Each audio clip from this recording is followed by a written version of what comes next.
Okay, so I was gonna try to shoot this bow on film, show the arrows hitting, but as I warmed up, I had a couple of good groupings. My then my knot came off on my lower limb, so it started messing everything up. And then when I started shooting consistently with it, because this does have a shorter draw than my hickory bow, it started tearing my arrows apart. I I lost the knock on one, and it's out in the space now. Um, the fletching tore off of this one, the bright yellow one, and this one, the knock is just rattled loose. So I'm just going to cover this bow.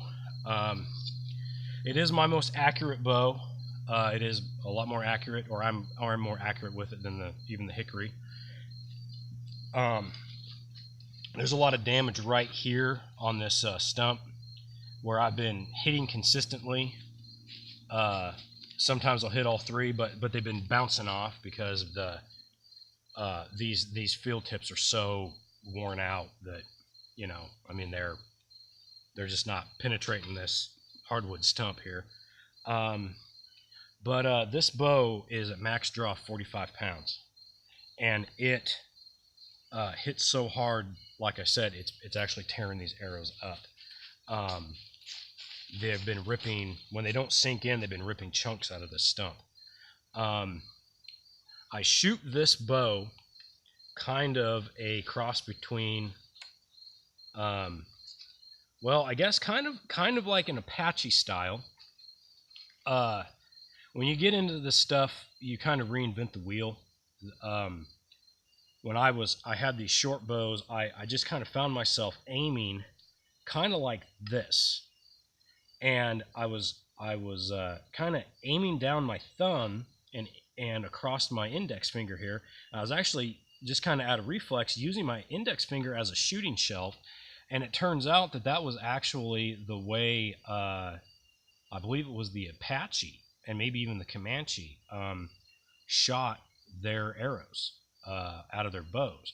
Now I'm using a Mediterranean grip here, but what they would do is they would kind of pinch it like this, and you actually kind of get the same thing out of that, where you're kind of shooting down your thumb. And what you do is, when you're just say kind of looking at a target over there, and I'm going to switch to this because I'm better with it. But when you go like that, you kind of shoot by feel. And what I kind of find myself doing is lining my thumb and my index finger up and just kind of releasing like that. And that wasn't a bad release. I was looking at a tree and I just barely missed it. See if I can hit it with this one. Well, it went flying and then turned like that, but like I said, that one, the fletching's messed up. But anyways, out of all my bows, this is my favorite. It's a really nice result. This was the last bow I made too, because I hadn't made a bow in a while, because I wanted to make a hunting weight bow that I was good at or good with, and this was it. And if I do go hunting, this will be the one I take.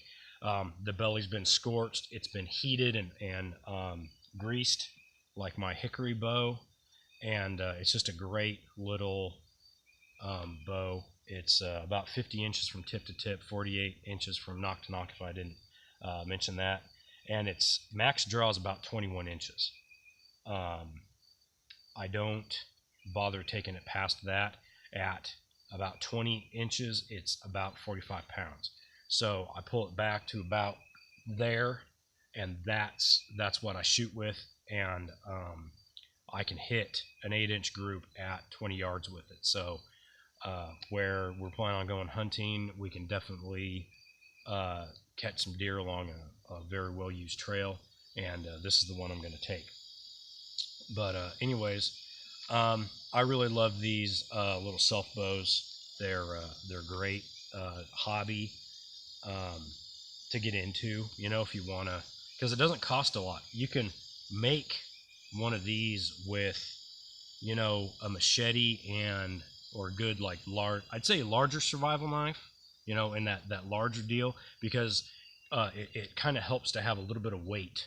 But you know, a knife can be used as a chopping, carving, scraping, and then just some really good sandpaper. That's all I use, sandpaper. And you can make these.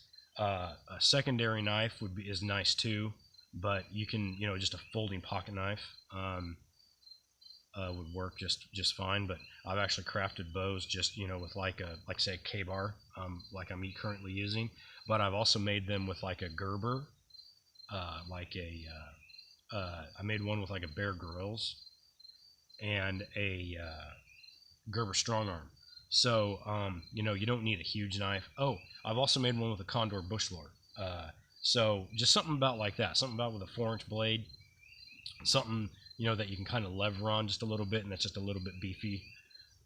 You can carve one out with a Mora, but you'd be carving it out with a Mora, whereas a little bit beefier knife, you can, you know, like that. You just kind of have a little bit of weight to just in the wrist action to just kind of work along these edges and just kind of hack it out, but not like chop. Just kind of work it down. But anyways, I'm gonna call this a wrap. It's getting a little bit late in the morning, and I've got some other things to do. So we'll see you guys next time.